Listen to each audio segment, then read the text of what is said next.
Fina Family, entre choix de vie, séparation voulue ou imposée, difficulté à se reconstruire, bonheur perdu et retrouvé. Le quotidien de nos familles, famille monoparentale et recomposée, est plein de rebondissements et suspense. Fina Family sur ABK Radio, lundi et mardi 16h-17h. Entre partage d'expériences, analyse d'experts et divergence d'opinions. Fina Family, une présentation de Sidonie Ficat. Fina Family, comprendre ce qui n'a pas marché, mais surtout ce qui pourrait marcher.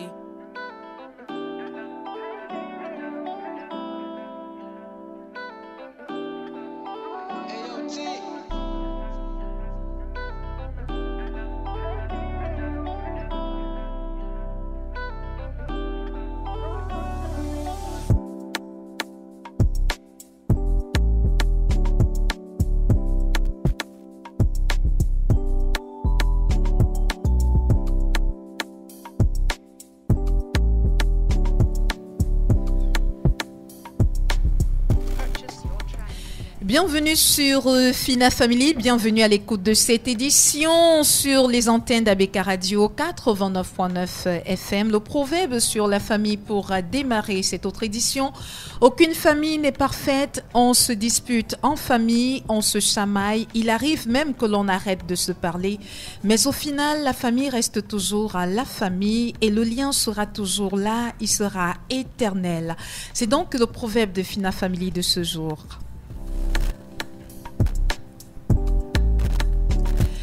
Un seul être vous manque et tout est depeuplé. Cette citation de Lamartine a trouvé tout son sens dans la vie de Patrick Kadim Ambassa. Lui dont l'incarcération du papa à la prison de Bafia en 1990 a suffi pour nourrir en lui un sentiment de vengeance. Sa maman qui a dû continuer à se battre comme elle pouvait pour subvenir aux besoins de ses enfants est décédée en 2014. Un décès qui a dévasté Patrick, qui se trouvait pourtant déjà du mauvais côté de la société. Il était certes du côté des méchants, mais il avait un amour incommensurable pour sa maman. Le 11 février 2021, la femme qui avait accepté de l'aimer en dépit de son côté obscur, de le soutenir après avoir été abandonné par tous les membres de sa famille, est décédée à son tour. Et c'est là que Patrick a vu son monde s'écrouler autour de lui. Que s'est-il passé par la suite? Patrick Kadim Ambassa est avec nous dans cette émission et il nous racontera son parcours et sa reconversion. Bienvenue Patrick sur les antennes. Bienvenue dans ce studio de ABK Radio.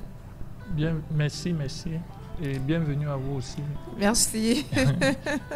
Voilà, à ses côtés se trouve, on peut comprendre, hein, c'est sa toute première fois, à ses côtés se trouve naturellement Dame Dimo, elle est coach familiale, elle est spécialiste de la santé mentale, elle dont l'expertise est désormais avérée dans le domaine et de nouveau des nôtres dans le cadre de cette émission. Dame Dimo, bienvenue et merci d'être avec nous ce jour. Eh bien, merci. J'espère que tous les auditeurs s'installent. Ne zappez surtout pas. Ça promet d'être très intéressant avec une histoire réelle, vécue et une application pratique de ce qu'on s'est dit toutes ces semaines. Oui. Violence familiale, coûts visibles et effets invisibles sur la santé mentale des victimes. C'est le thème que nous allons vous proposer ce jour, chers auditeurs. William Tchalak assure la mise en onde de ce programme. Je suis Sidonie Ficat derrière ce micro de présentation. On se retrouve juste derrière ceci. Ita, faut pas ça.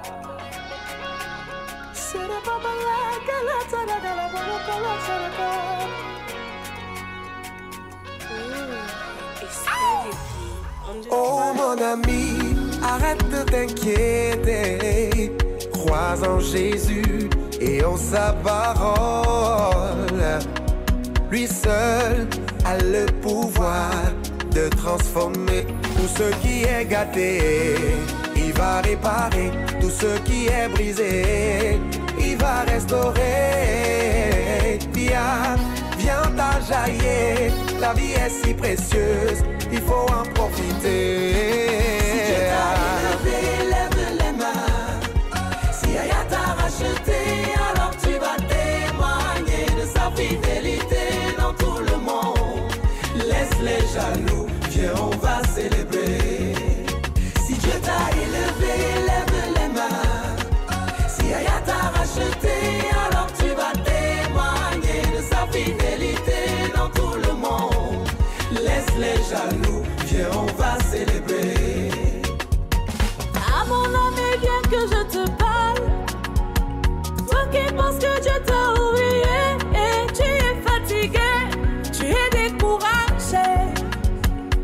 papa change les destinées. Tout ce qui est gâté, il va réparer. Tout ce qui est brisé, il va restaurer. Oh oh, viens t'enjailler.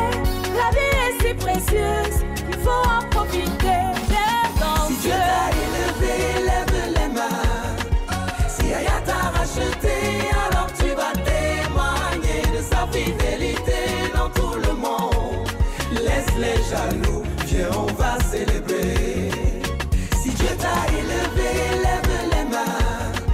Si Yaya t'a racheté, alors tu vas témoigner de sa fidélité dans tout le monde.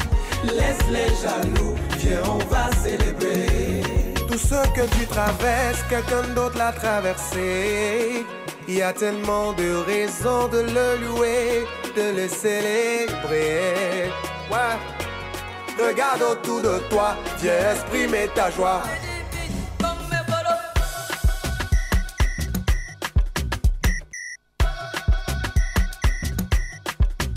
Dis pas di cosa, cosa di cosa di cosa.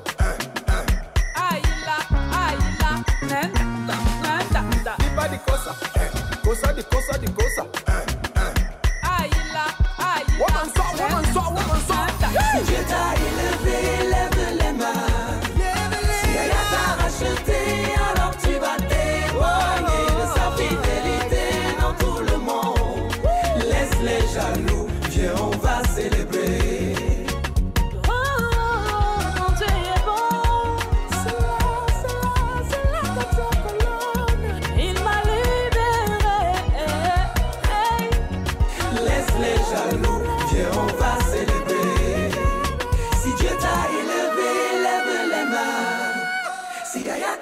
Alors tu vas témoigner de sa fidélité dans tout le monde. Laisse les jaloux, viens on va célébrer. Viens on va célébrer.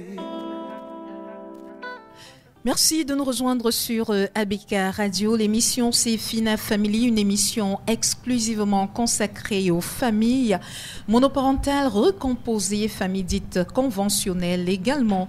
Notre invité spécial, je l'ai dit à l'entame de ce programme, est un jeune citoyen camerounais dont le parcours est effroyable, mais fort heureusement, la transformation incroyable. Et c'est d'ailleurs ce qui lui vaut d'être dans l'émission Fina Family de ce jour, parce que son histoire est un mélange de terreur, de douleur et enfin de lueur d'espoir. Patrick Kadim Ambassa, dites-nous comment tout a commencé. Vous vous présentez, hein, vous dites, vous pouvez donner votre nom, votre âge, si vous voulez bien. Vous nous dites comment est-ce que ça a commencé. Allons-y. Bonsoir à tous les auditeurs de ABK Radio. Je m'appelle Kadim Ambassa Patrick. J'ai 35 ans. Mon histoire, comme je vais vous le parler, mon histoire a commencé depuis les années 90. J'étais tout petit, je ne connaissais rien, mais avec le temps, l'histoire m'a rattrapé. Mon histoire commence dès lors où mon père a été incarcéré. On l'a accusé pour meurtre, qui ne l'a pas fait. Bon, dès le début, les gens ne croyaient pas qu'il ne l'a pas fait. On ne croyait pas à l'innocence de papa, en son innocence, oui.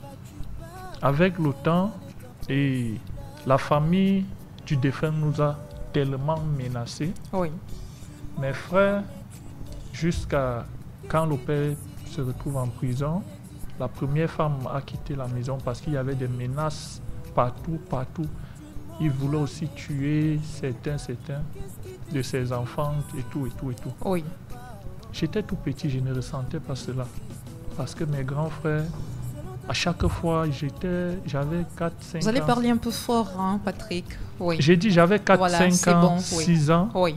Quand je partais à l'école avec mes frères, il y avait une troupe de gens qui venaient toujours, ils voulaient toujours les bastonner. Oui. Comme ils étaient déjà grands, j'étais tout petit, ils cherchaient, il y avait celui qui me suivait, il est aussi décédé en 2022. Oui. Ils cherchaient à nous protéger, nous deux. Partout, ils ne font que crier derrière nous. assassin, je ne comprenais, ça ne m'en revenait pas. Là, vous avez 7 ans. J'ai 6 ans, je suis en train d'aller à 7 ans. Oui. Et là, c'est au quartier, chaque fois que vous passez, Chaque fois, il y a on des ne gens pouvait plus derrière rester vous. là-bas, on était obligé de rester chez la grand-mère. Oui, Maman Gokiti, qui est aussi morte, j'étais en prison.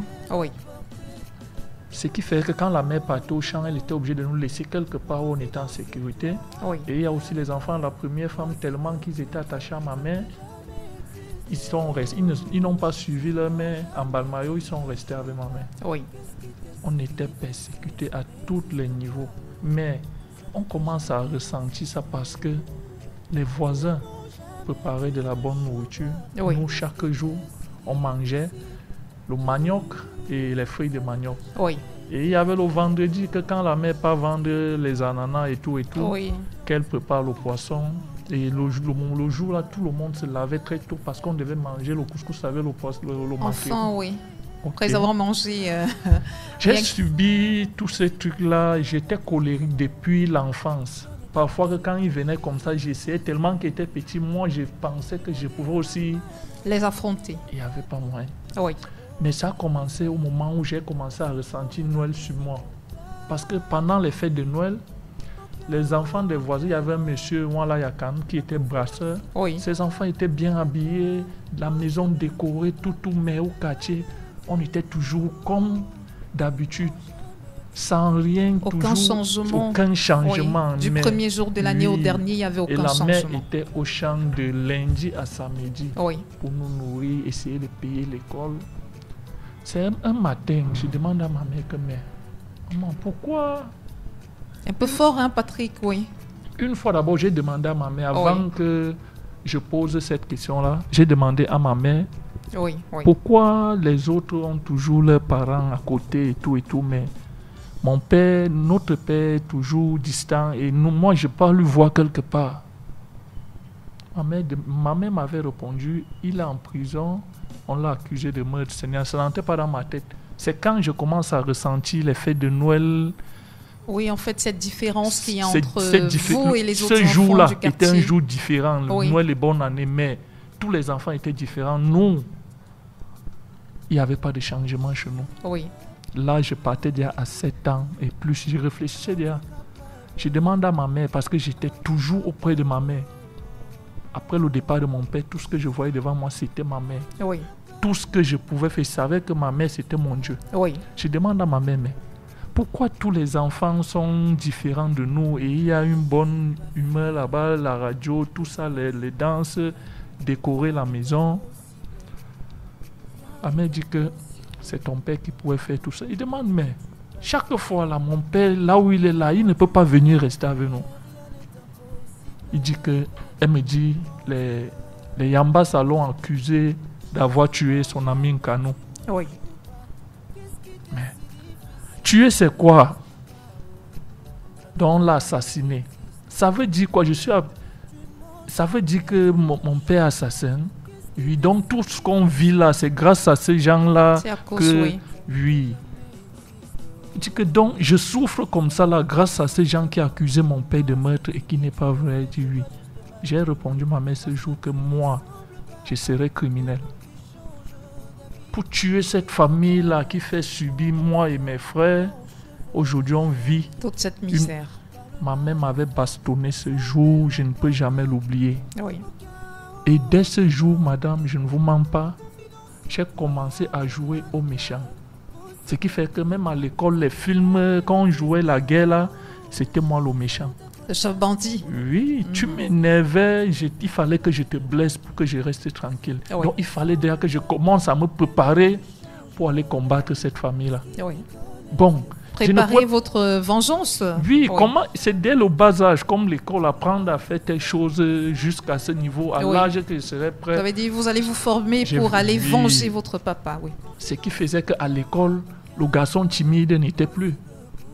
Ce qui fait que tu ne pouvais pas... Vous me- êtes toujours timide, hein, il Je faut suis dire aux timide. auditeurs. Patrick, il est Non, très calme, je très, suis- très je suis- timide, oui. Je suis timide, Oui. je suis posé, Oui, mais il y a certaines choses que je pouvais faire au passé, ma vie du passé. Tu me regardes, tu te dis, c'est telle personne qui a fait ça. Tu ne peux pas imaginer, mais quand tu me vois peut-être en action, que tu vas accepter. Oui. Mais là-bas, c'est mon passé. Hein. Oui. Bon, avec le temps, la mère a vu comment vraiment... Et la deuxième fois que j'ai répété ce mot à ma mère, j'avais 8 ans, je partais à 9 ans. Oui. Ma mère a su que... Et les trucs, les plaintes, que tout ce qu'il y avait à la maison, quand quelqu'un me... Mais que tu ne peux pas taper mon frère, même si c'est mon grand frère. Je vais te calculer à l'eau, je ramasse au caillou, je te vise par derrière, je rentre. Oui. On va venir dire, votre fils, il dit que celui-ci ne peut pas faire ça, il est trop calme. Oui. Oui. J'étais en train de me préparer psychologiquement. Oui. Et j'avais une haine en cette famille que, même quand je partais à l'école, ils avaient le petit-fils de ce monsieur-là, il s'appelait Bodjon. Oui. Je remarque, j'ai toujours ce nom-là. Ce monsieur s'appelait Nkano. Il avait un petit-fils qu'on appelait Bodjon.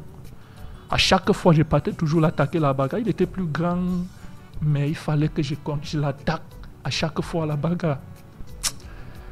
Il m'a tapé plusieurs fois. Il dit que non, ce n'est pas encore mon niveau. J'ai continué à faire certaines choses. À vous former, oui. À me former. Et partout, tout ce que je faisais, je voulais devenir le chef. Même si j'ai trouvé certaines personnes, étant tout petit au village. Oui. Même si j'ai trouvé... Là, nous sommes en Bafia, hein, dans le département du Mbam et Inobo. Oui. Inobo. Oui. J'ai fait certains petits désordres là jusqu'à... En 2005, j'avais peut-être 15 ans. Ou c'était 2003, 2004 comme ça là. J'ai essayé de monter un petit groupe de petits délinquants du quartier là. Oui. Je voulais voir si vraiment j'étais déjà prêt. Moi qui étais le chef, et j'étais le plus fort du groupe, on était au nombre de 9. Oui. Et parmi ces 9 personnes, mon petit frère, qui ne me suit pas derrière, l'avant-dernier, il était dans le groupe. Ce qui faisait qu'on était au nombre de 9. Et parmi ces 9-là, il n'y a qu'un qui est derrière moi. Le reste est là. Je suis allé derrière moi au village, j'ai demandé à tous. Oui. On a formé ce groupe-là.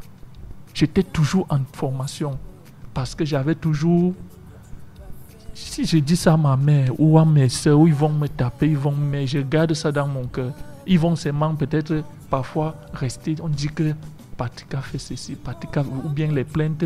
Là, c'est au moins, je n'ai pas sûr que c'est moi. Oui. Et je me battais aussi pour aider ma mère. Oui.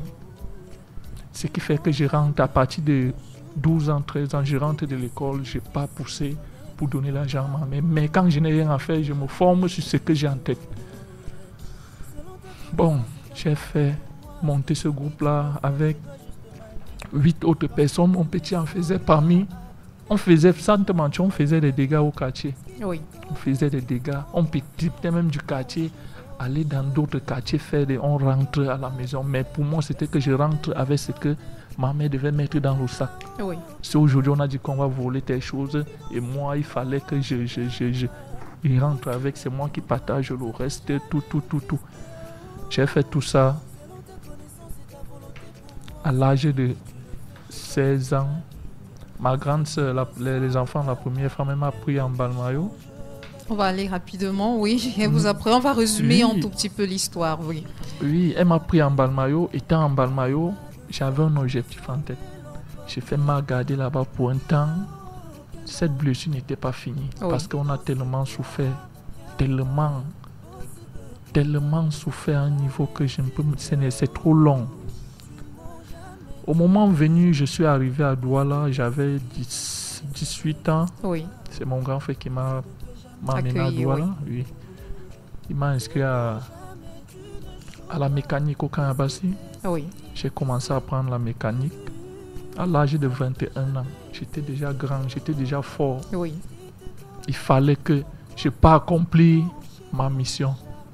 Et même quand tout ce que je faisais dans ma vie, tout ce temps-là, j'avais toujours cette haine-là dans la tête. Cette envie d'aller toujours venger mon père. Oui. Parce que, sans vous mentir, mon père m'a beaucoup aimé jusqu'à il m'a donné le nom de sa mère. Oui. Et j'ai vu que la majorité des enfants amenaient toujours leur papa à l'école pour telle chose. C'est ma maman qui était toujours là. Donc pour finir, j'ai vu que j'ai tout perdu. J'ai raté ma vie à cause de mon père. Et tout ça à cause d'une famille. Oui.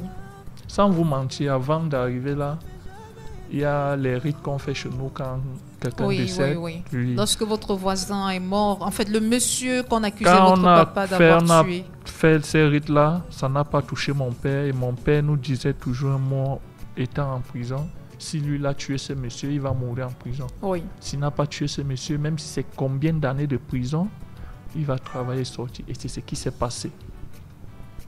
Quand j'arrive sur Douala, sans vous mentir, je rentre. Pour une petite parenthèse, hein, Patrick, parce que l'histoire aussi, vous me l'avez racontée en off, pour que les auditeurs aient une idée de ce qui s'est passé. Votre papa, en fait, a été accusé d'avoir tué son voisin. Ils ont eu une petite dispute et puis le lendemain, le corps de son voisin a été retrouvé dans un puits. C'est ce qui fait qu'on a accusé votre papa de l'avoir tué. Et dans dans la tradition Bafia, il y a ce qu'on appelle les rites qui sont faits lorsque vous êtes accusé d'avoir tué quelqu'un. Ces rites-là ont été pratiqués et il se trouve que quelques années après, c'est plutôt le fils du monsieur qui est décédé. Donc, c'est le fils même du monsieur qui l'avait tué. C'était pas votre papa. Oui. Donc là, c'est un élément en détail que je voulais apporter aux auditeurs. Oui, vous êtes à Douala. Je vous dis une chose. Oui. Quand le fils de monsieur a été décédé, on est allé demander à mon père que ce n'est pas lui qui est le meurtrier, qu'il sorte de prison. Il a dit non. Il a déjà perdu ses enfants, perdu sa femme. Et c'est parce que ma mère et l'autre, la première femme, avaient déjà un enfant, qui n'était pas de mon père. Oui. Il a refusé. Il dit qu'il va finir ces 10 ans-là. Et 2 ans on appelle l'amende. Oui. Il a dit qu'il va purger toutes ces peines. Il a préféré rester en prison. Malgré le fait qu'on avait déjà... Il a trouvé qu'il était le véritable meurtrier. Oui. Il disait toujours qu'il était un lion. Il va subir ça. Parce que là où il est là, il ne sait plus ce qu'il va sortir faire dire. J'arrive ici à Douala en 2007. J'ai commencé à apprendre la mécanique. J'ai sans te mentir, j'étais tellement fort en mécanique. Oui. Bon, quand j'ai eu 21 ans, j'ai vu que je peux dire me venger. Il faut que j'aille au village et me venger de ces gens-là. Comme ils ont accusé mon père de meurtre, il n'a pas tué. Oui. Moi maintenant, je vais tuer frère. Oui. Bon, sans vous mentir, je suis arrivé, je n'ai plus reconnu personne. Même les maisons, tout avait déjà changé. Oui. Ça avait déjà mis long. Tout avait déjà changé. Je suis resté, j'étais désespéré. Mais je partais chez nous, notre maison était déjà tombée, tout. Ces gens que moi je cherchais, je ne les connaissais plus. Et je ne connais plus par où je devais commencer à les demander. Oui. Et tout. Oui. Je suis remonté sur Douala. Les objectifs que j'avais maintenant, c'est de prendre soin de ma mère. Oui. Elle a tout perdu. Tout ce que le père avait, comment ça a été bazardé, je ne connais pas comment vous dire, comment les oncles ont géré, parce que même ses frères nous ont abandonnés. Oui. Parce que votre père aussi, je précise, il travaillait aux travaux publics et puis à ses heures perdues, il était en menuisier. Menuisier qualifié. Oui. Ok. Je suis remonté sur Douala, j'ai dit, comme je n'ai pas pu atteindre mon but que je partais faire, je vais prendre soin de ma mère.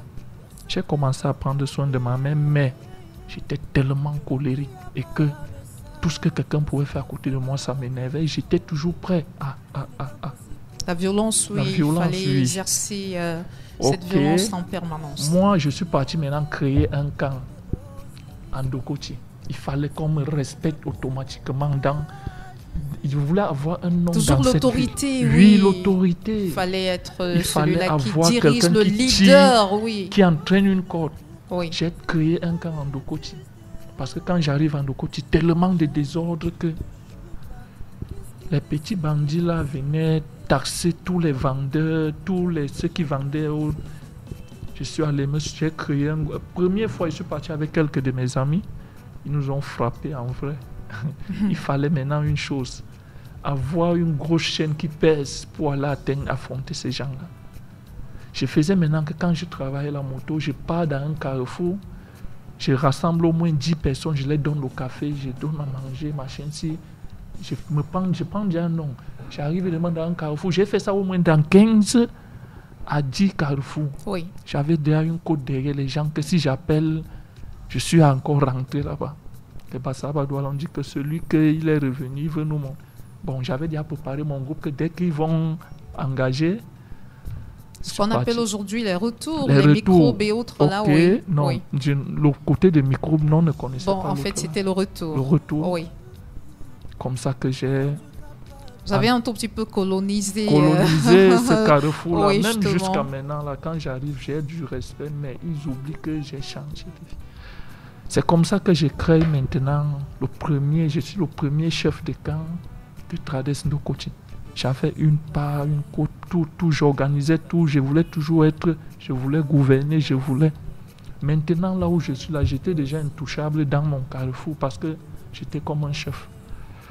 Il fallait maintenant que je continue Que vous évoluez. à évoluer. Oui. Et en ce moment, je n'avais pas encore de mauvaises idées en tête que je pouvais non. Mais les gens savaient que quand tu avais un problème, si tu voulais un bon retour, il fallait venir me voir. Oui. Et quand tu touchais ma personne, et quand on arrivait pour partir au retour, tout le périmètre là, ce qu'on appelle dans le monde, dans le langage du dehors, tamisé. Oui. Si on est parti dans un quartier, tout le périmètre, tout ça s'est passé. Si on a trouvé la victime, on va le bastonner, Oui. prendre tout ce qu'on avait. Si on n'a pas trouvé tout le périmètre, on va tamiser. Ce qui fait que tout ce qu'on trouve sur ces gens qui sont là-bas, on va prendre. Et tout ça, c'était moi le chef de groupe. Oui. J'ai fait ça à un niveau et je partais, sans te mentir, j'aidais tellement ma mère parce que j'avais beaucoup d'amour pour elle. Et maman savait elle tout ne ce que savait vous pas, faisiez. elle ne savait Elle pas. ne savait pas. Non. Oui. La seule personne ne savait dans ma famille parce que j'étais le genre de personne. Vous êtes très calme hein, parce Calme, que les auditeurs ne oui. peuvent même pas imaginer. Vous avez l'impression Non. que Patrick ne peut même pas tousser. Je ne pouvais pas tuer une mouche. Il est respectueux, il est calme vraiment. Mais hormis ça, sans vous mentir, je suis quelqu'un qui est très amour et respectueux. Oui. Mais je ne sais pas, j'avais Cette blessure cette psychologique blessure et émotionnelle, oui. psychologiquement. Oui.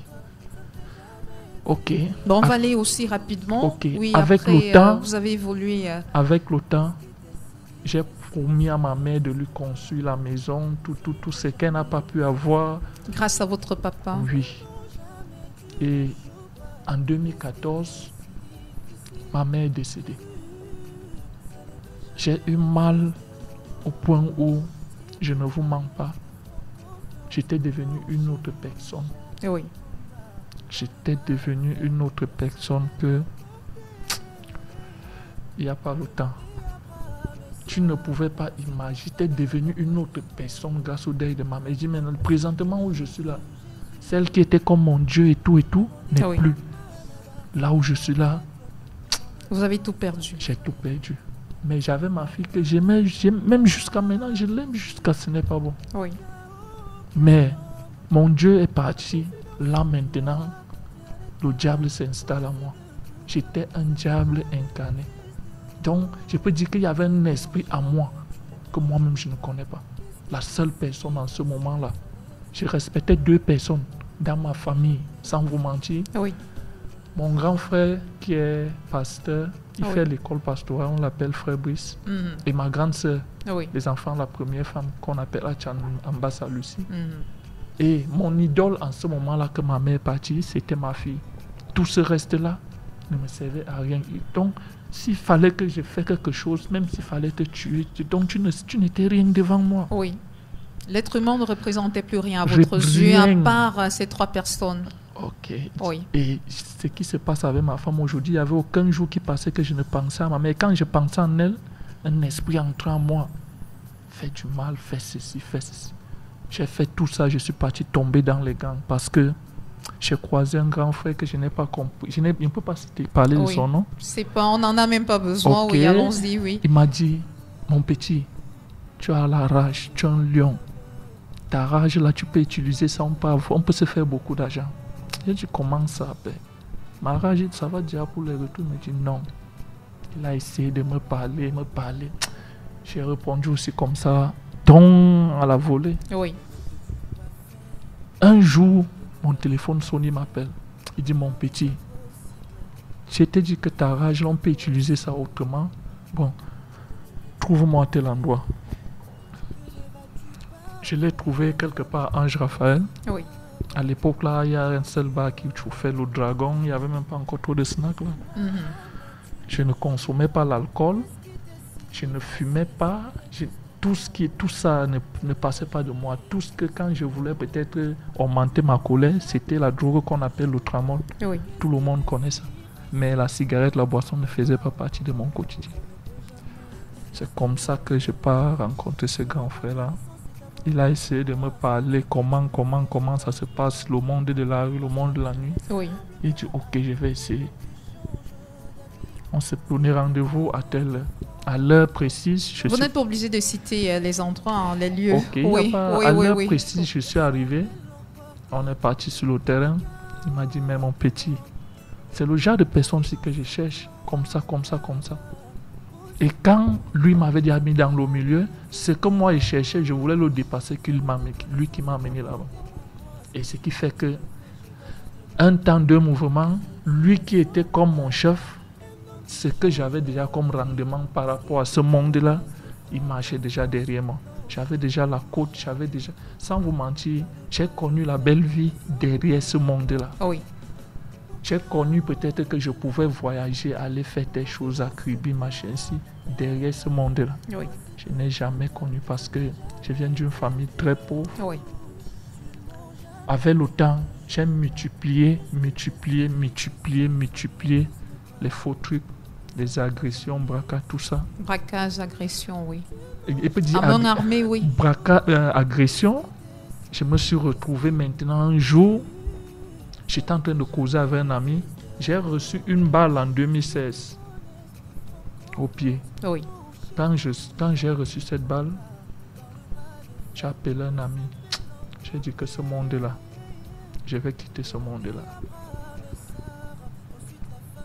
Il me dit que non, j'ai un grand frère qui a le matériel complet, tu peux comme ça. J'ai dit que regarde, on a tiré sur mon pied, je suis parti dans plusieurs hôpitaux, on a dit qu'on devait couper ou bien mon pied devait rester droit. J'ai pu me soigner jusqu'à ce que les médecins ont dit, ce n'est pas ça qui se passe. Ça veut dire que peut-être Dieu même. Il me dit non, comme ça. Dit, là, vous pensez que vous pouvez quitter ce monde-là. Oui. Écoutez, quelques temps après, ma mère, ce que je trouvais derrière la moto, je me rappelle encore ce que j'avais par semaine chez moi. Et c'est que peut-être je rentre avec 2 000, 3 000, 5 000. Je dis même, je demande quelle vie ça. Ma femme me disait toujours que garde espoir, supporte. J'ai fait 2016, l'entrée de 2017, j'ai dit à ma femme non. J'ai pris le téléphone, appelé mon ami là. J'ai dit bon, est-ce que tu peux me m'introduire dans ce milieu chez ton grand frère. Il voulait qu'il m'amène chez son grand frère parce que lui-même il n'était que le pion de son frère. Oui. Il m'a dit il n'y a pas de problème. Ok, il m'a donné rendez-vous. Et je suis toujours arrivé. Lui, je n'ai pas appelé son nom, il ne vit plus. Non, ne l'appelez pas. Ok. Il a été tué en 2022 toujours. Lors d'un braquage? Oui, à la mairie de Loum. Oui. Ok. Bon, quand il me fait rencontrer son frère me regarde, il me pose la question. Est-ce que tu es prêt? Je dis non, grand, je suis prêt. Ok. Tu peux. Il dit que non, il n'y a pas de problème. J'ai suivi son grand frère. On est partis, se sont assis, consommer l'alcool. J'étais moi de mon côté. Si ce n'est pas le jour, je suis moi toujours. Okay. La soirée, je suis allé sur le terrain. Il m'a répété encore, tu es le genre de personne qu'il faut. Parce que les endroits les plus dangereux qui savaient que non, il ne va pas m'en sortir, c'est là où il m'envoyait. Il m'en sortait comme si c'était ma première fois de toucher l'arme à feu. J'ai multiplié plusieurs braquages avec lui. Le moment arrivé, j'ai vu qu'il y a un truc qu'on appelle chez nous le solam. Quand tu pars, peut-être toi qui as porté le sac, avant qu'on arrive au lieu du partage, tu as déjà enlevé une part pour toi avant que les autres arrivent. J'ai constaté que ça se passait comme ça parce qu'il y avait une fois, on était entré quelque part, la personne a dit le nombre de millions de montants qu'il y avait, mais ce n'est pas ça qu'il nous a montré. Je suis arrivé un jour, au lieu du partage. Quand il sort ça, j'ai dit que gars, si on n'avait pas encore gardé le truc, je devais gâter ça sur toi, père, parce que tu fais, je risque ma vie pour vous, tu joues avec moi. On a eu les discussions là-bas jusqu'à que moi, demain, je vais créer. Quand il te dit que demain, ce n'est pas, je vais créer ma part qui va. Parce que tu oublies que tu m'as déjà montré la route de tout, même là où je peux payer ça. Il m'a dit que vas-y. Mais ce qui est sûr, c'est que tu ne peux jamais grandir devant moi. Oui. Je reste ton père, même si je t'ai montré certaines choses que tu veux. Comme j'ai dit là, je l'ai jeté tout ce qu'il avait, tout son maillet, jeté ça sur lui. Prendre la moto, revenu sur Douala. Une semaine plus tard, j'ai trié quelques petits. Je me suis lancé. Là, j'étais le chef. Vous avez créé votre propre gang? gang? Oui, c'est ce que j'ai créé. Oui. On va aller un peu rapidement parce qu'il faudrait que Dame Dimo puisse s'exprimer. On vous interpelle, vous retrouvez en prison en quelle année?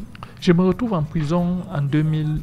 On m'arrête en 2000, au 23 décembre 2019. 2019, oui. Voilà. Pendant que vous êtes en prison, vous avez laissé votre copine et puis c'est elle en fait qui reste la seule personne qui continue à vous apporter son soutien. Vous êtes abandonné par tout le monde. Je suis abandonné à ma famille pour la vie que j'avais choisie. Oui. Parce que plusieurs fois, j'aimais, sans vous mentir, j'aimais une vie de luxe, les beaux habits, rouler les grosses motos, entrer les grands milieux. Dans tout ça, j'ai dépensé les 500 000 dans les snacks. Je ne consommais même pas une goutte d'alcool. Oui. Mais je voulais toujours adhérer les lieux là parce qu'on m'avait donné un nom. Quand j'entre déjà, le snack change. Oui. Comme ça. Bon, le moment venu, parce que c'est trop long. On vous a interpellé. Qu'est-ce qui s'est passé? C'était lors d'un braquage ou alors... On allait faire un coup qui n'a pas marché. Maintenant, il fallait qu'on rentre. On ne sait pas. C'est moi, il y avait une moto devant moi. La moto où il y avait 2 places. Parce que moi oui. Et l'un de mes petits, je ne peux pas, il est en prison. Oui. J'étais sur la moto qui était derrière avec le chauffeur. Et 2 de mes amis toujours. Un est en prison, un est déjà devant. Il était sur la moto qui était devant. On dit, mais la fille nous appelle pour telle chose comme ça, parce qu'on avait les gens qui nous donnaient les fax partout. Donc c'est une femme cette fois-là qui vous avait donné des informations? Moi, j'avais déjà des gens qui m'appelaient. Je n'avais plus besoin pour aller commettre... Oui. On me donne tout le détail, je pars seulement... Oui. On arrive le jour là, on appelle la fille, ça sonnait, elle n'a pas pris. On est en train de se tourner pour rentrer. On arrive maintenant au niveau de Neptune, il y a ça. J'ai dit à mes amis que mieux rentrons même à la maison, père. C'est comme si mon... Vous avez un sixième sens, oui. Un sixième sens. Pressentiment.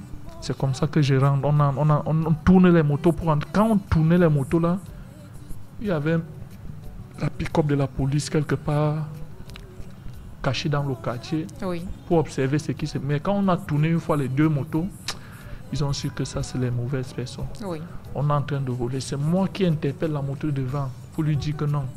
Rentrons d'abord au quartier. On essaie encore de perdre le temps à telle heure. Et c'est ce que j'entends avant de t'aller dire. Quand il lui stoppe, le temps de ralentir, je ne sais pas ce qui m'a pris parce qu'eux ils nous suivaient, les phares éteints, tout. Oui. Je vais regarder derrière, je vois la pick-up de la police.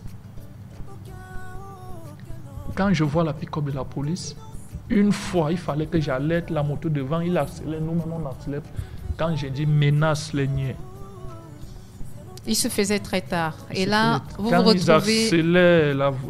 Quand eux, ils accélèrent, moi, ma moto, on veut accélérer. J'avais une bandoulière. Celui qui était le policier qui était à la cabine a envoyé la main. Il a arrêté mon habit.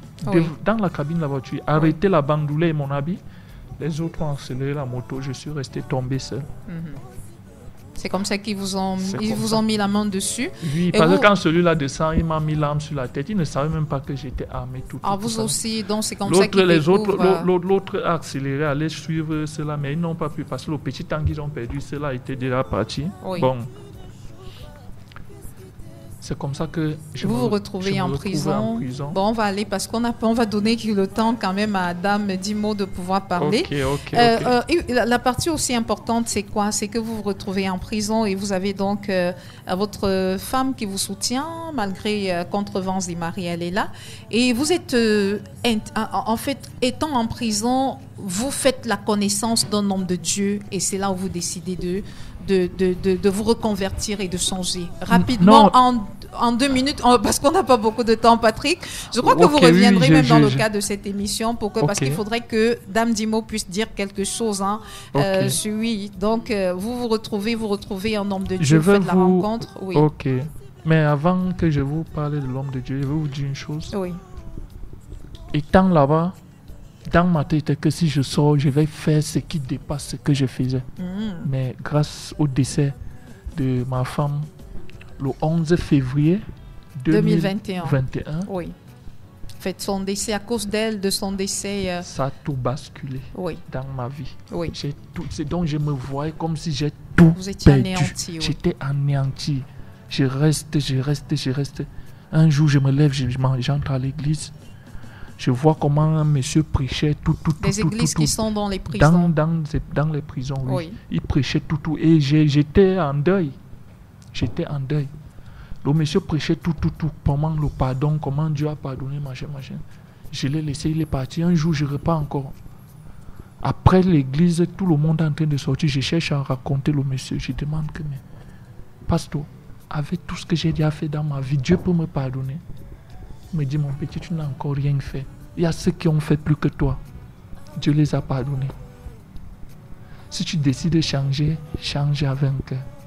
Je suis rentré et réfléchi.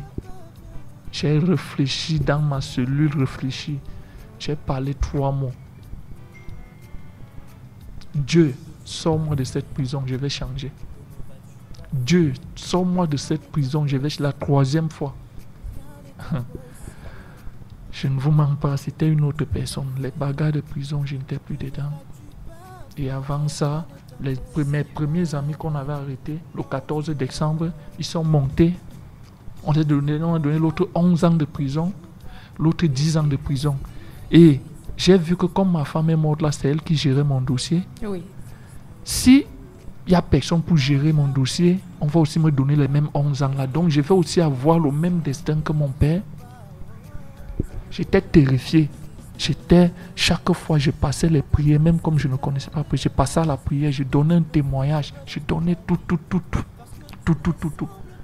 Et j'avais mal parce que c'est en prison que je suis venu voir que cette vie que j'avais prise là, c'était pas une bonne vie. Et beaucoup de personnes, beaucoup de gars sont morts derrière moi dans certaines choses, mais j'étais toujours vivant. Beaucoup de choses se sont passées. J'ai décidé de changer. Oui. Et les conseils des gens de l'église et tout. Malgré que les débuts, ce n'était pas facile, j'ai décidé de changer. Et après l'enterrement de ma femme, j'ai continué l'église. À un moment même, mes amis sont venus se moquer dans ma cellule. Nous-mêmes, on a pris avec une arme qui n'avait pas de balles. Et toi, on t'a pris avec une arme, 3 munitions et 6 couteaux. Comme on nous a donné 10 ans, là, tu aurais au moins 15 ans. Ça me terrifiait. Mais je priais. Oui. Tout ce qui disait que Dieu sort-moi de cette prison, je vais changer. Dieu a réalisé ce que je lui ai demandé. Oui. Après le deuil de ma femme, après tout ça, ce qui s'est passé, quelque temps après, je n'avais plus quelqu'un qui gérait mon dossier au tribunal militaire. J'étais au tribunal militaire. Oui. Je n'avais plus personne, rien. Donc j'étais déjà comme, je ne savais pas. Comme ma femme n'est plus là pour suivre le dossier, on va dire que non. L'affaire, si peut-être on va me... En fait, il n'y avait personne pour négocier. Comment c'est que ça se passe ici? Il n'y avait personne. J'avais peur, mais d'une part, j'avais confiance que ce que j'ai demandé à Dieu, il va réaliser. Et s'il réalise ça, je vais vraiment changer. Oui. Et ça serait pour de bon. Madame, avant La première fois, donc avant la dernière fois que je monte au parquet, un père centrafricain m'appelle, il me dit que mais, mon fils, tu es dans quel parquet? J'ai dit, je suis au tribunal militaire. Il me dit, tu t'habilles comme ça? Tu as quelqu'un pour gérer ton dossier? J'ai dit non. Essaye de t'habiller comme si tu n'as personne pour gérer ton dossier. Et tu sais que le tribunal militaire, c'est l'agent. Tu n'as personne pour gérer ton dossier. Habille-toi simplement de comme façon un broussard débraillé oui. avant d'aller là-bas. Là, on saurait que ce que tu entends et tu dis que tu es innocent, on peut accepter. Et je l'ai fait. Oui. J'ai suivi tous les conseils que certains gens me disaient, les gens de Dieu me disaient. Oui. Madame, par miracle, je suis monté au parquet. Oui. Malgré tout, je sais que c'est ce qu'on m'avait arrêté avec. Parce que quand je montais devant là-bas, on posait tout mon matériel là. J'ai nié et on m'a trouvé innocent. Je n'ai pas dit que j'étais fort parce que c'est que j'ai parlé. J'ai dit que non. Ce que j'ai demandé à Dieu de me sortir, il a exaucé. On m'a donné 3 ans de prison. Oui. Et on m'a dit, le reste, tu es condamné par défaut. Tu as 12 ans de prison, tu vas travailler 3 ans. Tu es condamné par défaut. Par souci veut dire, si une chose, entre-temps, te ramène encore en prison avant 9 ans, tu vas retravailler cette peine-là avant de juger ce qui t'a amené en prison. Oui. Madame, j'ai remercié Dieu. Beaucoup de choses avaient changé dans ma vie. Beaucoup de choses de là-bas, je ne peux pas tout expliquer ça. Mais le deuxième parcours, pour vous dire, pour finaliser, parce que je ne peux pas tout expliquer. Oui. Peut-être si on peut encore Oui, il y aura d'autres occasions. Okay. Rassurez-vous, Patrick, vous reviendrez. Mais madame, quand je suis sorti, j'avais une idée. Changer. Et je maintenais ça. Mais j'avais des tentations. Oui. J'avais des tentations tellement que... Et le mode de vie que j'avais déjà emprunté me mettait dans les tentations. Et j'ai connu une fille étant en prison qui a commencé à m'aider là-bas après la mort de ma défunte femme, au Sorel. Elle m'avait dit, si tu sors, tu changes. Je ne veux pas ce que je comprenais là de toi. Parce que quand j'arrivais dans... Même maintenant, quand j'arrive dans certains endroits, on dit non. Le sénateur est là ou bien Kalash criminel est là. Mais en nos jours, si ces noms-là, je ne veux plus. Donc, je veux être une bonne personne dans la société parce que j'ai décidé et j'ai emprunté ce chemin par rapport à une douleur que j'ai traînée durant toute mon enfance. Oui. Et je suis parti me retrouver là-bas. Je me suis retrouvé là-bas moi-même. Donc, si j'ai décidé de sortir moi-même, toutes ces tentations-là ne doivent pas me dominer. Aujourd'hui, là, je ne vous mens pas, madame. Je ne vis plus le luxe, je vis avec ce que j'ai. Oui. Parce que parfois, même quand je vois certaines choses, certains amis, je me moque de ce que je peux conseiller, mais sans vous mentir, derrière mon changement, j'ai déjà traîné 2 personnes. Je remercie Dieu par rapport à ça. Amen. Je crois qu'on va dire amen, amen, okay. Amen. Oui. J'ai déjà traîné 2 personnes qui marchent comme moi et l'autre. Vous avez ramené 2 personnes sur le droit chemin. Sur le droit chemin. Oui. Des personnes qui étaient également comme égarées vous, comme égarées, des braqueurs, des agresseurs. D'autres même, ils se moquent de moi. D'autres m'appellent, on a des forfaits, on a des coups comme ça là. Je dis, donc continue de vous appeler pour aller commettre. Oui. On continue de m'appeler. Oui. La dernière fois, j'ai dit à l'autre, tu sais, j'étais rendu riche parce que c'est moi, tu étais mon receleur tout, mais tu n'as jamais rendu un jour visite en prison. Il a dit que non, monsieur, c'est comme ça. J'ai dit, bon, prochainement, si tu m'appelles encore, je vais venir, mais je vais venir avec un anti-gang. Oui. Tu sais, ce qui est sûr, c'est que dans aucun domaine, tu ne peux pas me dépasser parce qu'aujourd'hui, là, sans vous mentir, je fais la moto. Oui. J'ai décidé de rentrer et devenir un homme dans la société. Un homme exemplaire. Qui gagne honnêtement sa vie. Oui, quand je pars au village même, ces gens-là qui avaient peur de moi avant, non, ce n'est plus ça. Je m'approche et je vous dis une chose que je suis en train de vouloir laisser, que j'ai commencé le 11 février 2021, fumer et goûter l'alcool. Oui. C'est commencé à la ça suite ce du jour-là. décès À la de suite votre... du décès de mon épouse. Comment est-ce qu'elle est décédée, votre épouse? Suite, bon, je n'ai pas vu. Vous étiez en prison. J'étais en On prison. vous a simplement appelé. On m'a simplement appelé. Parce que j'ai causé avec elle à 14 heures. Oui. Et c'est le 14 février qu'on devait avoir nos 11 ans de relation. Oui. Elle m'a appelé à 14 heures. Elle m'a dit que le 14 février, elle va venir me rendre visite et elle va donner les canettes de bière à mes amis, tout. Sans vous mentir, madame, elle n'a jamais accepté la vie que je menais. Mais elle vous a supporté dans elle cette me vie. supportait dans ça. Même à chaque fois qu'on me poignardait, tout mon corps est triplé de coups. Moi, d'une part, je me sentais déjà comme un homme intouchable. Parce que parfois, maintes fois, la police me chassait. Je ne comprends pas. Je dis peut-être qu'ils ont tiré sur moi, ça ne m'a pas pris. Ou bien ils tiraient en haut. La seule balle qui m'avait touché, c'était au pied. Oui. D'une part, je me faisais cette... Vous étiez comme invincible, quelqu'un me rendait invincible oui. dans le milieu où j'étais. Donc j'aime même présentement cela. Quand je marche, d'autres personnes disent que je suis une légende pour eux. Mais ça me plaisait au passé. Maintenant, ça ne me plaît plus. Oui. Parce que maintenant, là, ce n'est pas ce que je cherche. Oui. Je veux avoir une vie de retraite. Oui. Je veux avoir... Mon rêve avant, c'était de chercher de l'argent, faire sortir ma fille du pays et que mon garçon entre dans l'armée gendarmerie. Mais avec la vie que je menais, j'avais cet argent-là. L'enfant était petit, mais je ne faisais rien avec parce que c'était un bien mal acquis. Oui.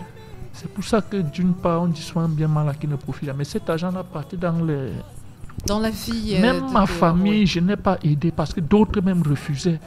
J'ai maintes fois mon grand frère qui est pasteur là. Si c'est mon argent, il ne peut pas prendre. Oui. Il fallait que je passe par mon grand frère qui est mort ou par mon petit frère. Pour lui donner cet argent. Oui. Je roulais les grosses motos, je me sentais... Tout ça... Je regrette chaque jour que Dieu a créé. Oui. Et il n'y a aucun jour qui passe depuis 2021 là que je ne pense pas à ma femme là. Parce que peut-être Dieu est passé par elle pour me faire changer. Oui, oui. Sans décès, sans oui. vous mentir, oui. À partir si de je vous décès. récite mon parcours, vous pensez à celui... Dieu m'a même beaucoup aimé pour m'épargner. Vous auriez pu être tué. Puis j'ai vu certaines choses que j'ai traversées. Je demande même qui me donnait la force là? Qui me faisait cette protection là? C'est ma mère? C'est mon grand frère? C'est qui? C'est mon père? Il y avait quelqu'un derrière cette protection. Parce qu'il y avait certaines choses. J'étais du genre de personne que si telle chose me plaît, même si l'immeuble dans lequel je vais arriver là-bas. Oui.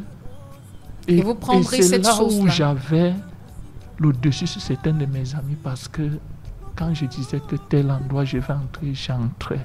Oui. Et là où d'autres se disaient que j'avais les écorces, je ne connais pas les écorces. Je ne connais pas les trucs de protection là. Oui. Je n'ai jamais connu, mais il y avait un esprit qui me protégeait pour que je parle comme je parle là aujourd'hui. J'avais toujours un truc qui me donnait aussi la force. Oui. L'amour que ma fille avait pour moi. Oui. Parce que... Elle est âgée de combien d'années aujourd'hui? Elle a 11 ans. Elle aurait 12 ans cette année. Elle aura 12 ans cette année. Oui. Patrick Kadim Ambassa, votre histoire, elle est assez émouvante. On écoute, on n'en revient pas, on comprend très bien que vous venez de loin. Et ce qui est intéressant dans l'histoire de Patrick Kadim Ambassa, c'est cette personne qu'il est devenu. C'est une transformation totale. Si vous ne le voyez pas en face, vous n'allez pas croire que c'est quelque chose qui puisse être réel. Certains vont se dire, mais est-ce que c'est pas une histoire inventée? Est-ce que c'est véritablement votre histoire? Est-ce que c'est pas le buzz, comme on a coutume de dire? Est-ce que Patrick qui est en face de nous a véritablement été ce gangster, ce braqueur qui était très souvent recherché par la police? Et j'imagine que vous avez fait des coups qui ont été relayés dans les journaux. Oui. Oui, dans les journaux, on parlait de vous, mais on n'imaginait pas que... oui. Mais je vais vous dire une chose. En 2015, oui. La commissaire de Centrale numéro 2, oui. À l'époque, là, c'était une femme qui était commissaire. Brune comme une blanche, elle était comme une blanche. Elle a lancé un mandat d'arrêt parce qu'il y avait trop les accusations, échec d'accusation contre moi. Elle disait qu'elle voulait voir le Patrick qui sème la terreur. En Doko. Dans la ville de Douala. Dans la ville, surtout le secteur de Douala, 3e et Conso, là. On m'a cherché, on m'a pris par rapport à certains pays. Quand on m'arrête, on m'amène, on l'entre dans son bureau. Maintenant même, j'étais tout mince comme ça, tout petit même. Oui. Il demande que, mais, est-ce que c'est celui que moi je cherche, que les médias, les ceci appellent partout. On s'attendait à voir un monsieur costaud, oui. On dit que oui, c'est Patrick. lui là-bas. Oui. Il dit que non, même jusqu'à là, peut-être que les noms se ressemblent et ne s'en reviennent pas. Oui. Il demande que les autres que j'étais avec, c'était mes éléments, tout plus baraqué, tout. Mettez-la en celui-ci, mettez-la en consigne. Mais là où elle est venue s'en rendre compte que c'est moi, c'est que la soirée, là, je me suis échappé. Vous êtes évadé de la cellule. Vous avez réussi à faire ça, Patrick. Oh là là. Je ne vous mens pas, sans vous mentir. Depuis 2014, depuis 2015, jusqu'à on m'a arrêté. Je vivais toujours caché. Je vivais toujours dans les recherches. Je vivais toujours. Donc ma vie était le genre que je cherchais le nom, mais derrière ce nom-là, ma vie. Vous n'étiez pas heureux. Vous étiez malheureux. Vous étiez comme emprisonné. Vous n'étiez pas libre. Je n'étais pas libre. Je n'étais pas libre parce qu'avant même, j'ai fait 19 fois la cellule avant de tomber en prison. Et ces 19 fois-là, sans vous mentir, parce que je monnayais. Oui. Je monnayais. Et même quand je faisais mon faux, je mettais un agent à côté, que si ça cuit, c'est que... Vous allez utiliser cet argent pour négocier, voilà. Ok, c'était comme ça. Patrick... Bon, c'est que je voulais chuter. Oui, rapidement. Mon histoire n'est pas le buzz. Si mon histoire était le buzz, c'est que je ne serais pas ici. Et vous ne serez pas en train de témoigner avec votre propre nom. Je suis en train de témoigner pour amener d'autres peut-être qui vivent dans la vie que j'ai vécue à changer. Oui. Parce que maintenant, je suis une nouvelle personne. Est-ce que je peux dire quelque chose? Oui, bien sûr. Au terme de l'émission, Dame Dimo est tellement pressée de prendre la parole, elle ne me permet même pas de pouvoir l'introduire. Il n'y a pas de souci, il n'y a pas de souci. Il n'y a pas de souci, ça se gère. Dame Dimo, il n'y a pas de souci. On va donc rappeler à ceux qui prennent l'écoute à l'instant qu'ils sont sur ABK Radio. L'émission c'est Fina Family. Vous venez d'écouter Patrick Kadim Ambassa. Il vous a raconté son histoire depuis le début, tout petit, ce qui s'est passé dans sa vie, ce qu'il est devenu plus tard et ce qu'il est aujourd'hui. Patrick Kadim Ambassa a donc donné sa version de l'histoire. Nous avons la chance d'avoir avec nous sur cette émission de Fina Family Dame Dimo qui est spécialiste de santé mentale. Avec elle, nous allons essayer de comprendre s'il y a des choses qui ont poussé Patrick Kadim Ambassa à devenir la personne qu'elle est devenue. Dame Dimo, vous avez écouté l'émission avec une attention particulière. Vous avez écouté le vécu de Patrick, non seulement raconté avec une grande émotion, mais aussi nous l'avons écouté avec beaucoup d'émotion. Est-ce que ce comportement violent a un lien avec l'injustice dont son géniteur, son papa, a été l'objet? Je voulais déjà dire que je voudrais remercier la chaîne qui pousse un peu. Je pensais que le temps était terminé, donc je ne m'attendais pas du tout à reprendre la parole ce soir. Oui, Didier Kwamo, justement, qui est le chef de chaîne de ABK Radio et qui trouve que c'est une émission assez importante. Elle vaut la peine d'être prolongée. Il nous accorde justement cette faveur-là. Permettre aux auditeurs d'avoir la position de la spécialiste que vous êtes, parce que ça aurait eu un goût d'inachevé si on s'était limité simplement à cette histoire, à l'histoire, au témoignage de Patrick. J'aimerais aussi, avant que vous preniez la parole, Dame Dimo, remercier Blanche Tonnet, qui est celle qui nous a mis en relation avec Patrick. La nature sait comment elle fait ces choses. Le hasard, est-ce qu'il existe vraiment? Je crois que le hasard n'existe pas. Elle a donc eu la possibilité de rencontrer Patrick et de fil en aiguille, puisqu'aujourd'hui, il faut le dire, il est conducteur de moto.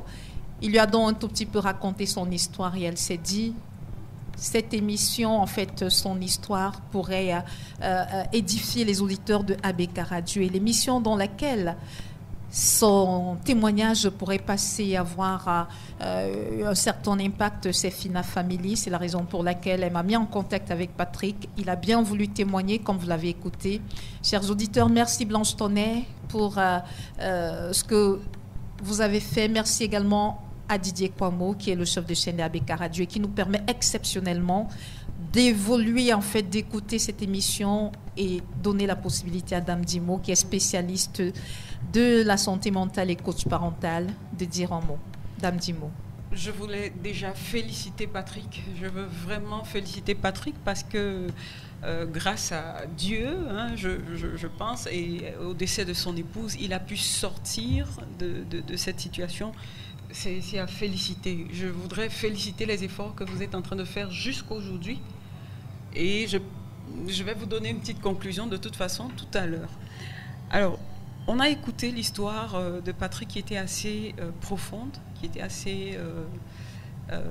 j'avoue que moi-même, j'ai au fond de moi coulé une larme parce que toutes les mamans qui ont écouté cette histoire, tous les parents qui ont écouté, avant d'être des professionnels, on est des parents, ça fait toujours quelque chose, voilà, de voir quelqu'un qui est passé par cette situation-là.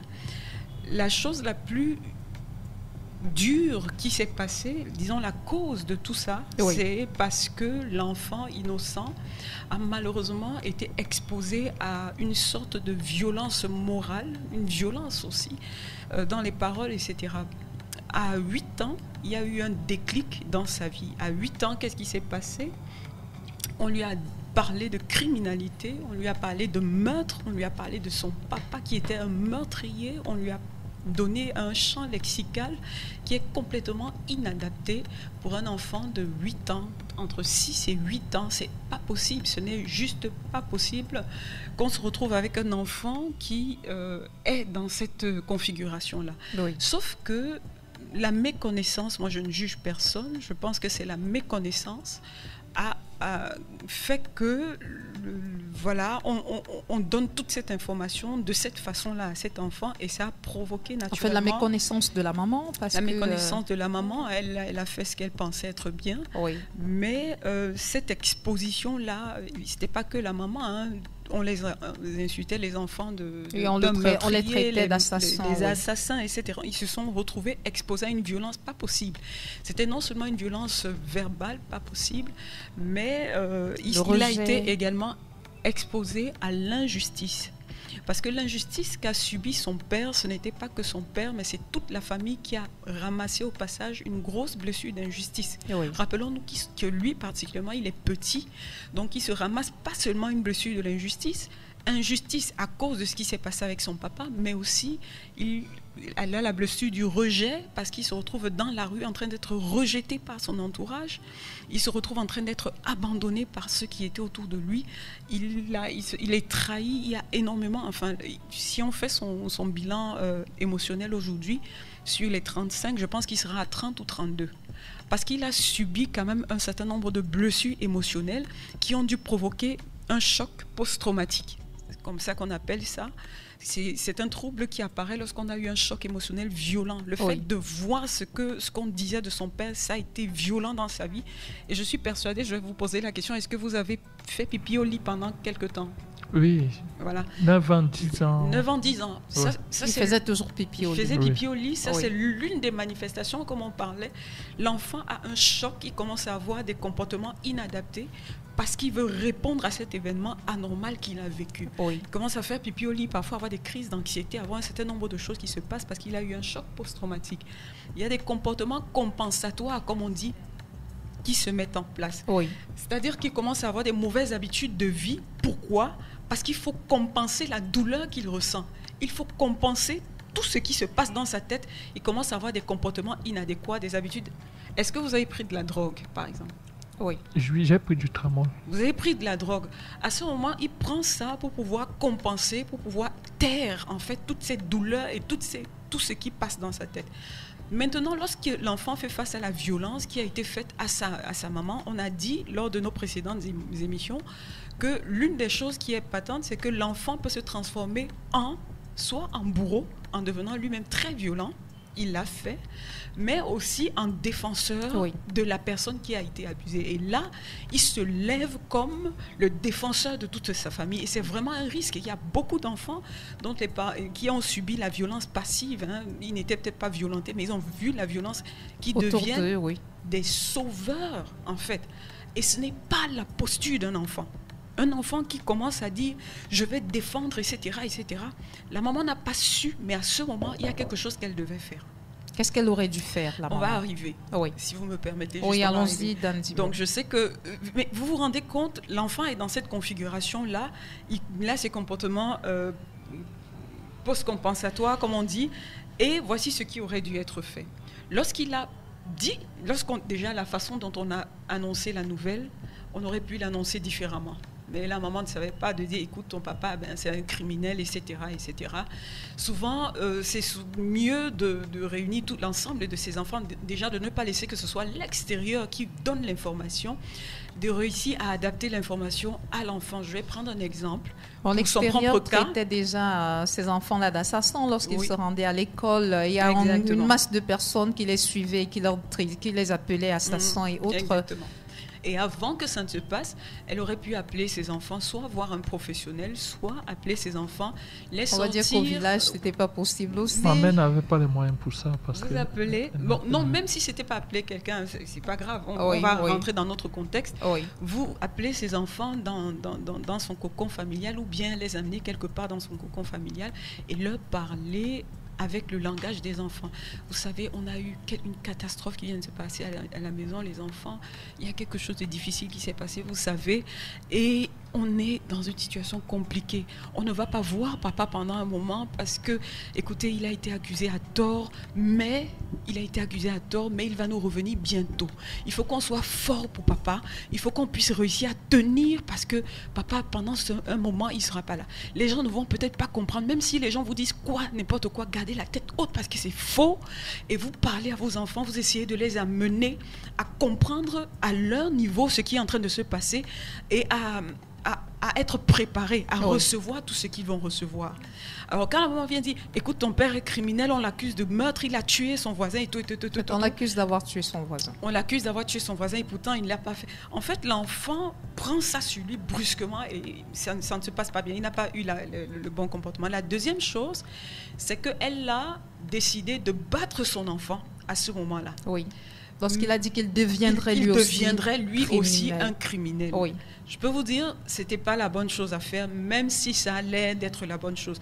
Quand l'enfant fait une bêtise, on peut taper, mais quand c'est un sujet aussi délicat, ça fabrique la suite de la vie. La gestion de ce moment-là a fabriqué la suite de sa vie. Le fait que sa maman ait battu sur lui, sa maman ait fait tout ce qu'il...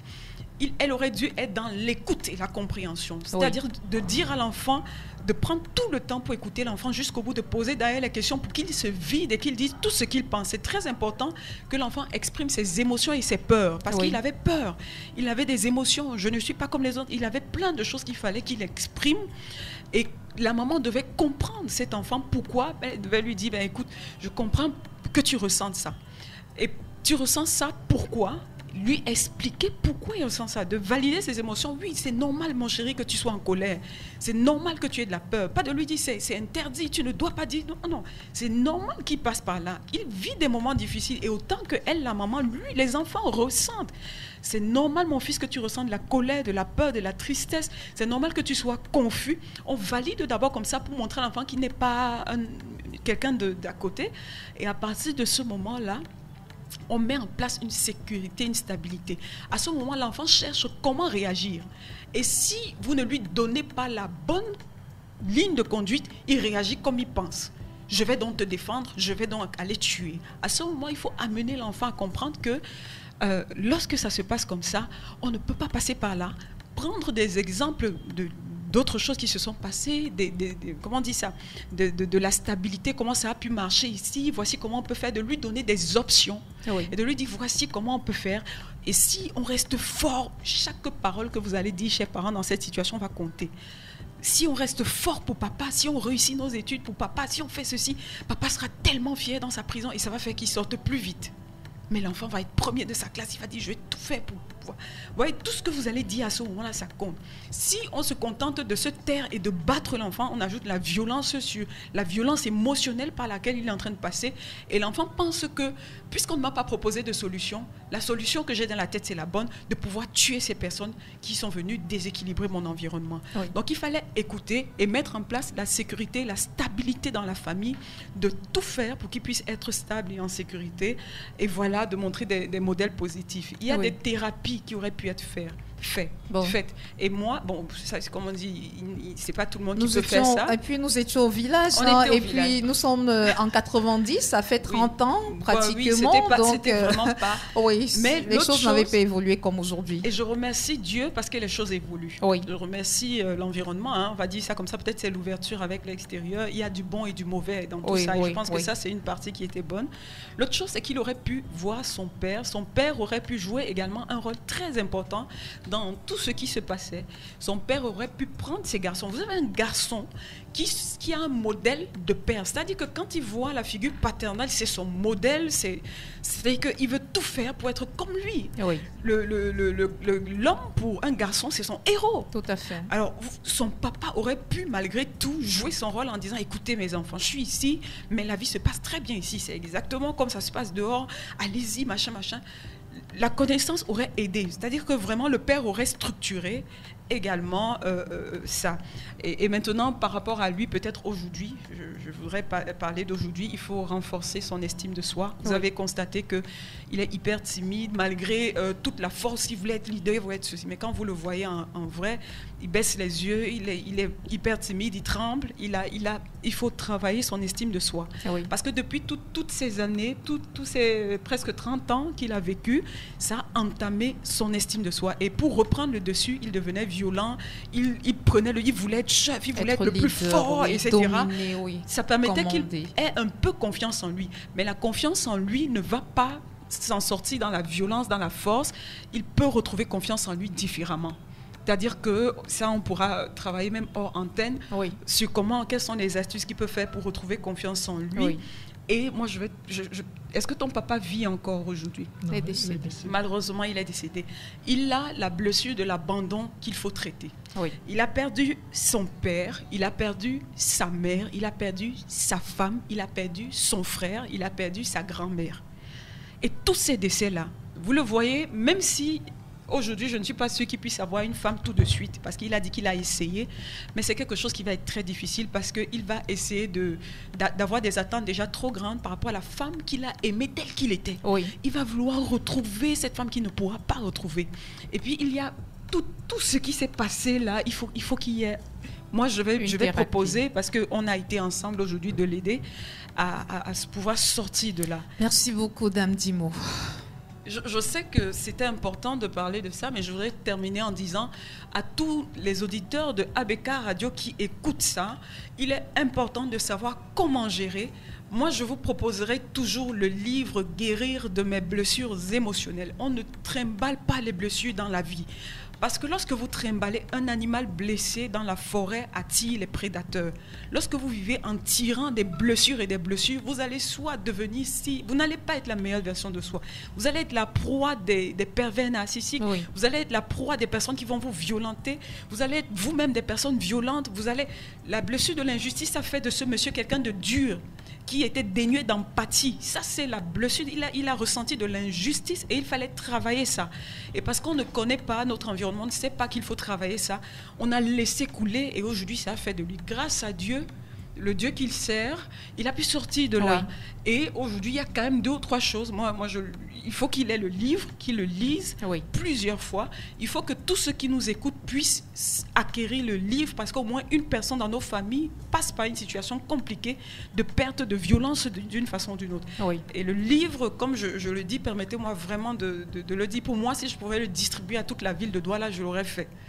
C'est par souci même d'impression que j'en parle, parce que je connais l'impact que ça peut avoir dans la vie de quelqu'un. Vous pouvez trouver le livre, on peut vous le livrer au numéro 690 322 482, 690 322 482. Oui. Mais où vous pouvez vous retrouver également à la librairie Solution Bookshop, avant l'école publique, comme on appelle, Ancien ISES. Oui. Ancien ISES, vous pouvez retrouver ça à la boulangerie Solution Bookshop à Ancien ISES. La librairie. À la librairie, pardon. Oui. Solution Bookshop. Vous avez le livre là-bas, vous pouvez appeler le numéro, on va vous livrer, quel que soit le lieu où vous vous trouvez. Vous pouvez également le trouver sur Amazon.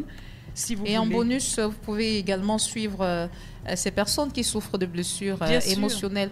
Dame Dimo, la question en fait que je m'en vais vous poser est celle de savoir comment est-ce qu'une maman qui elle-même était déjà en train de souffrir parce qu'elle aussi a subi de plein fouet l'arrestation de son mari, dont elle également elle traîne avec elle une douleur, une blessure, un sentiment d'injustice qui s'est développé. Et le mari aussi, en fait, le père, parce que le père également étant en prison, était en train de subir, ressentir cette injustice.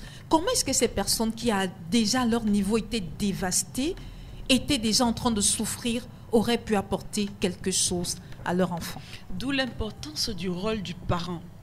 Il est important de savoir que le parent doit avoir du dessus sur ses propres sentiments lorsqu'il s'agit également de ses enfants. Moi, j'ai perdu un enfant dans ma vie. Oui. J'ai eu une seule fille dans cette vie. J'ai eu 5 enfants que j'ai accouchés. J'ai eu une seule fille et elle est décédée à 4 ans. Quand je perds ma fille, moi, j'ai tellement mal. Mon mari a tellement mal et les enfants ont mal. C'est-à-dire qu'il n'y a pas moyen pour toi de te dire ben, je pleure ma fille, etc., etc., parce que celui qui est là et qui suit directement la petite ne dort pas la nuit. Et qu'on t'appelle à l'école pour te dire que, ben, écoute, à l'école, il n'écoute plus. Il est coupé. Oui. En tant que parent, la première chose qu'on fait, on fait fi pour un instant de soi et on met en place un plan pour sortir les enfants de là, quitte à ce qu'on ait nos moments à nous, entre couples, pour pouvoir nous sortir de là. C'est très important de savoir que l'enfant compte sur vous, quelles que soient les difficultés par lesquelles vous passez. Vous pouvez perdre votre emploi, vous pouvez perdre quelqu'un. Si vous êtes une femme, vous avez perdu votre mari. Si vous êtes un mari, vous avez perdu votre femme. Si vous avez quelqu'un qui est parti divorcer, etc., sachez que vos enfants, vous n'allez pas pleurer toute votre vie en disant « mon mari est parti ». Parce que vos enfants, si vous n'en prenez pas soin, ils deviendront des délinquants. Et il y a une histoire comme ça qui est en train de circuler, peut-être qu'on aura l'occasion une autre fois d'en parler. Une maman qui s'est retrouvée maman solo et il est très important de savoir que vous devez vous relever absolument, vous ressaisir et mettre un cadre de vie à votre enfant, sinon vous allez le perdre. Quels que soient les chocs que vous recevez, sachez donc que la fonction parentale, c'est pas juste de voir l'enfant de sourire et de dire que ben, il va grandir, il va m'acheter une voiture, mais c'est aussi dans les moments difficiles de se lever et de faire fi de soi parfois. Devant son enfant, de pleurer devant les enfants. L'enfant ne comprendrait pas. Oui. L'enfant,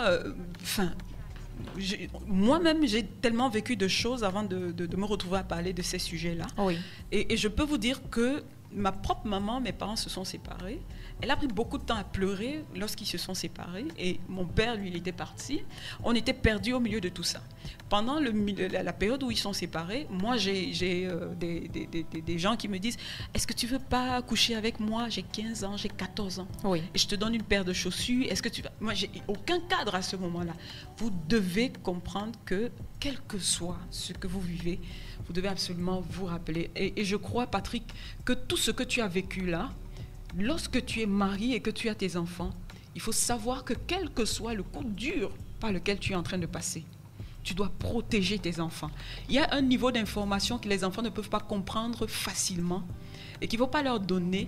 C'est-à-dire que ne vous battez pas devant vos enfants. On parle vraiment de violence et l'impact mental sur la santé mentale. Oui. Ne vous battez pas devant vos enfants. Ne vous insultez pas devant vos enfants. Vous diminuez votre conjoint en l'insultant.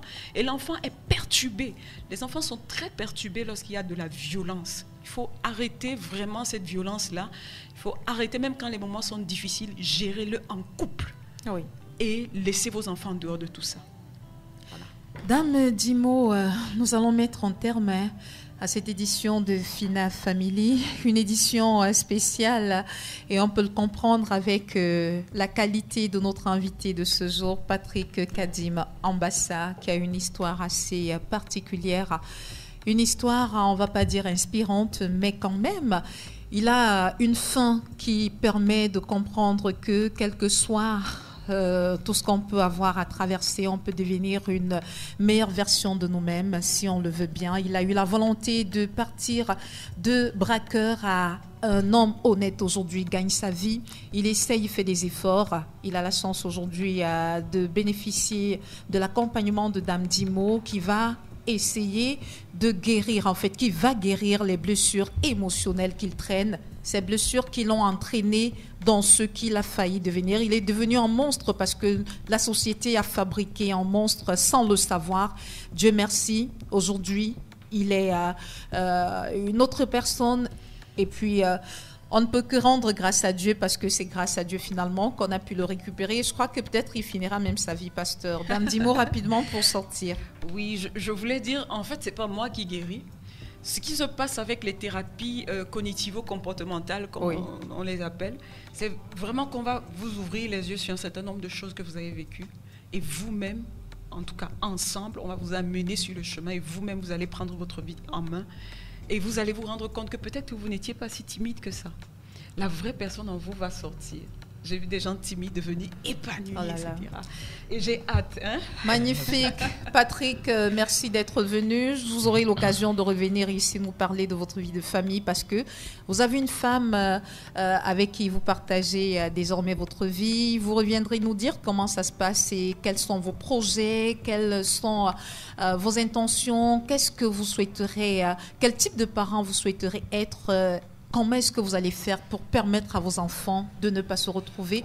Vous avez sensibilisé ceux qui nous ont écoutés sur le danger qu'il y a à emprunter le chemin que vous avez emprunté. Vous nous l'avez dit, vous avez réussi à ramener sur le droit chemin déjà 2 de vos anciens amis, des personnes avec qui vous étiez dans le côté obscur de la vie.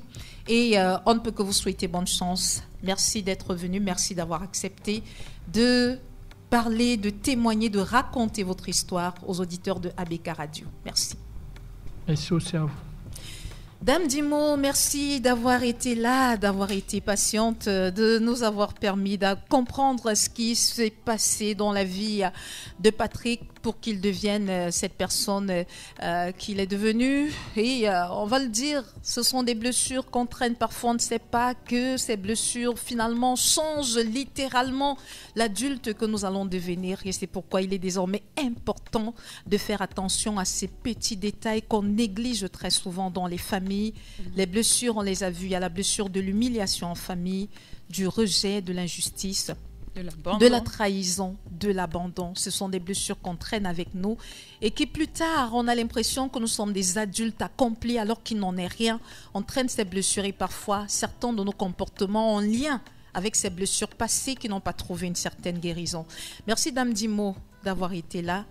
William, tu as assuré la mise en onde de ce programme. Merci encore à Didier Kwamo, qui est le chef de chaîne de ABK Radio, qui a permis que cette émission puisse aller jusqu'à cette heure de la journée. Merci à Blanche Tonnet qui a rendu cette rencontre possible, ces témoignages possibles sur les antennes d'ABK Radio. Sidonie Fika, que j'étais derrière ce micro de présentation. Merci, chers auditeurs, d'avoir été là et de nous avoir écoutés.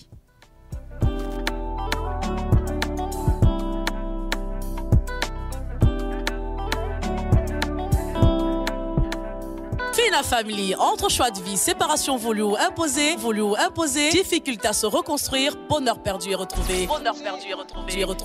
Le quotidien de nos familles, famille monoparentale et recomposée, est plein de rebondissements et suspense. Fina Family sur ABK Radio, lundi et mardi 16h-17h. Entre partage d'expériences, analyse d'experts et divergence d'opinions. Fina Family, une présentation de Sidonie Fika. Fina Family, comprendre ce qui n'a pas marché, mais surtout ce qui pourrait marcher.